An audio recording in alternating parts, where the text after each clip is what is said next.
Reka amakuru yacu tuyakomereze mu karere ka Rusizi mu murenge wa Bweyeye mu kagari ka Matyazo, aho abaturage bahangayikishijwe no gukora urugendo rw'amasaha 5 bajya kwivuza kuri centre de santé.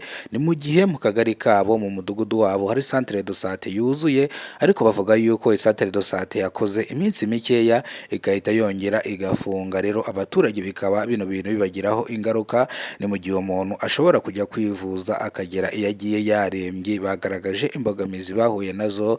Hari umubyeyi wigize kujya kubyara abyarira mu nzira bitewe n'uko centre de santé iri kure, kandi impande yabo hari indi centre de santé yari isanzwe ikora, ubu ngubu ikaba yarahagaze. Abaturage bakaba batazi impamvu yahagaze.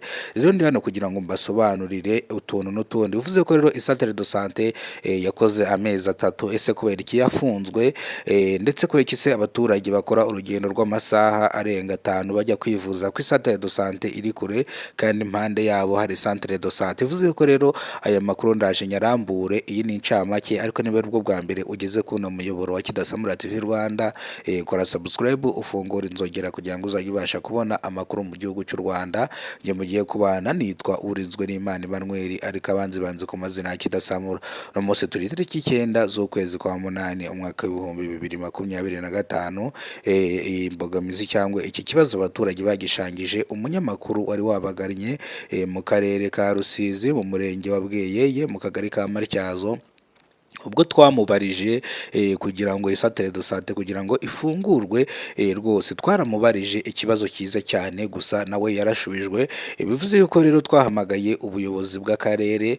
Ubuyobozi bw'akarere butubwira yuko centre de santé mu minsi iri imbere rwose iba ifunguye cyangwa amarembo araba afunguye. Bivuze yuko rero abaturage bongeye kwishimira, ndetse bongeye kwishima bitewe n'uko centre de santé ibegereye igiye kongera igafungurwa. Mukuru w'umudugudu twamubajije arangije atubwira ngo impamvu nuko ibisabwa nka centre de santé bitari byaboneka, ariko ubu ngubu bikaba biri kugurwa kugira ngo centre de santé ifungurwe abanyeshuri, kugira ngo mu gihe abanyeshuri mu gihe bari mu biruhuko kugira ngo babone aho bivuriza hafi. Bivuze ko rero nta byumweru 2 bishira centre de santé idafunguye cyangwa amarembo atuguruye. Mu gihe bababyeyi baba bashaka kubyara, ntago bazongera guhura n'imbogamizi zo kubyarira mu nzira iyi centre de santé niba yuzuye.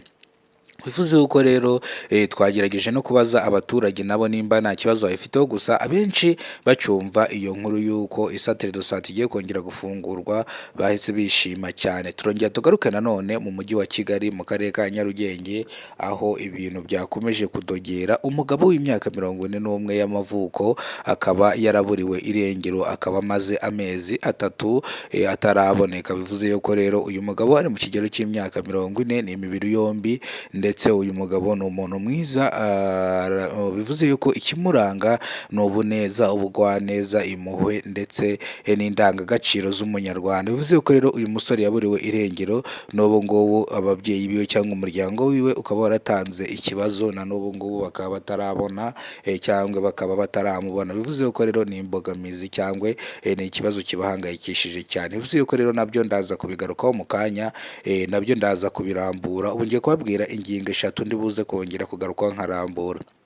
Ingingo ya mbere niyo ngiyo y'umusore wabuze w'imyaka 41. Turagaruka mu karere ka Nyarugenge. Ni ukuvuga ngo n'ubundi ntabwo turi buze kwatinda. Hari impanuka yahabereye nk'ahazwi Sonatibe. Iyi mpanuka yakomerekeyemo abantu benshi, ambulance gusa yaje kugira ngo itabarire ku gihe.